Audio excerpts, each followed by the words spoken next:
بسم اللہ الرحمن الرحیم. آپ دیکھ رہے ہیں آسما اسلامک ٹی وی. آج کا ٹاپک ہے دنیا کا سب سے عظیم شوہر.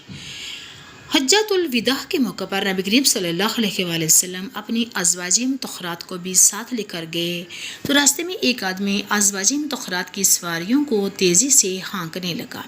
نبی کریم صلی اللہ علیہ وآلہ وسلم نے فرمایا کہ ان آبگینوں یعنی عورتوں کی سواریوں کو آہستہ ہی لے کر چلو. دوران سفر حضرت صفیہ رضی اللہ عنہما کا اونٹ بدک گیا. ان کی سواری سب سے عمدہ اور خوبصورت تھی. حضرت صفیہ رضی اللہ عنہا اس پر رونے لگیں. نبی صلی اللہ علیہ وآلہ وسلم کو معلوم ہوا تو وہ تشریف لائے اور اپنے دستے مبارک سے ان کے آنسو پوچھنے لگے.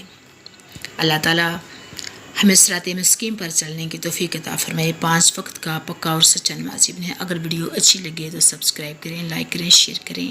جزاک اللہ خیرا.